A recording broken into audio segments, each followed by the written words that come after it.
Hey guys, so in today's video, I want to address a comment that was left on a recent video, and so I have the little screenshot of the comment pulled up on my phone right now. So this comment was left on my video titled, "Don't Discount the Work You Do as a CNA." And this person, Ken Gaxkin, said, and I don't know if this is like a trolling comment or a serious comment, so this is why I am choosing to address this comment. He asked, "Is travel CNA even really a thing? I think it isn't real. I watched your previous video about travel CNA." So I just wanted to say, like, if this is a trolling video, I'm sorry that I'm addressing this, but if it's not, then I just want to say travel CNA is definitely a real thing.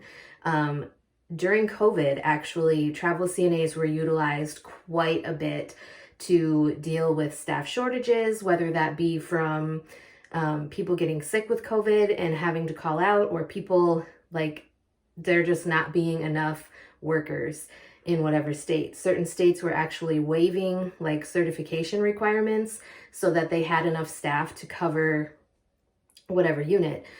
Certain places were also creating new COVID units where they were utilizing like a regular unit, which would have been like long-term care or rehab, and turning it into a COVID unit where they were treating COVID positive patients.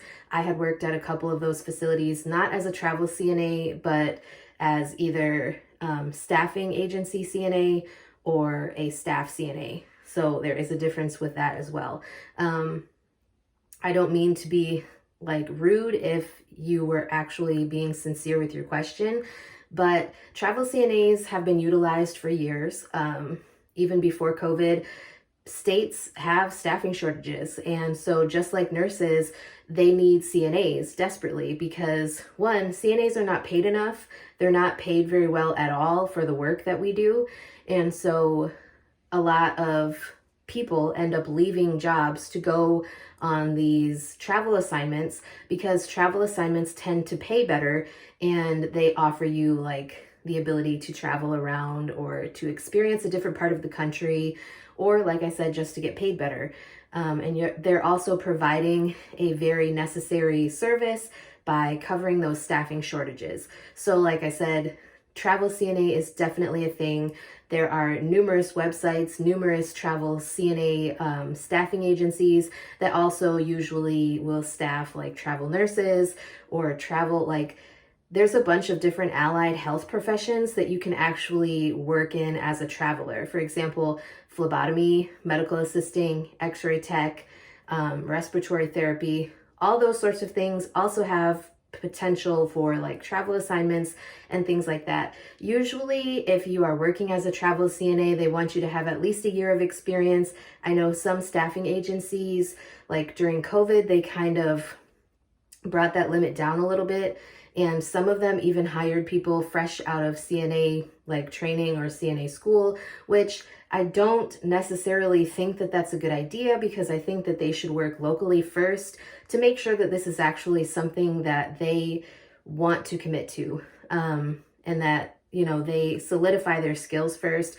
No shade to like brand new CNAs because we definitely need you.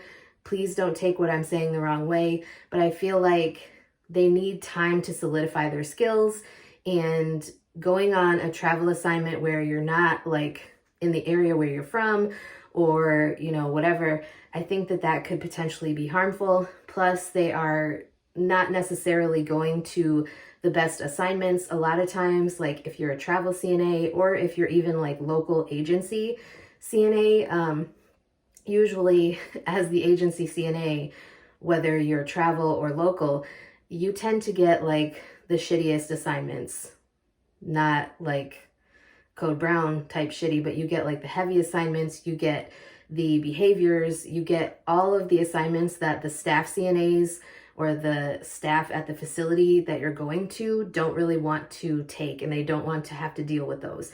So that's another thing to take into consideration when you're looking at like potentially becoming a travel CNA.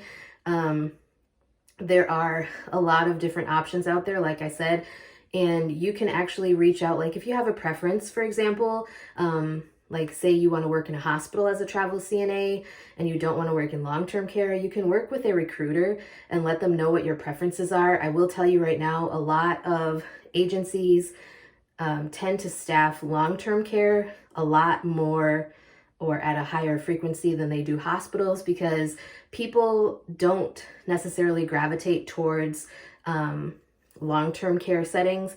A lot of people, if they're going to be local and they're going to work a job in their local area, they want to gravitate towards the best possible setting for them. So a lot of people look into like assisted livings and hospitals and things like that before they will look into working in long-term care, because I will tell you now, long-term care can be very stressful, and part of that depends on your patient assignment, and part of that depends on how your administration runs your facility. Some administration is super helpful and they run it great. Others, not helpful whatsoever, and they could care less about their staff. I have worked for both types of facilities, and if you want me to talk more about my experiences, I would be more than happy to do so. But yeah, I hope this answered your question. And like I said, I hope this is an actual question and not just a trolling type of question. But I feel like if it is a real question, I didn't want to just ignore the question, because I know that not everybody understands that there is a potential for you to travel as a CNA. A lot of people just see that there's travel nursing and stuff like that, and they don't think that CNAs would be able to do that. You can. A lot of times you just have to get your CNA certification in a different state via reciprocity or whatever process that state has before you can travel there. So yeah, anyways, that is the end of today's video. I hope you guys enjoyed. Please let me know if you have any other questions. I would be more than happy to answer them on a future video, just like I did this one. And with that being said, I will talk to you guys next time.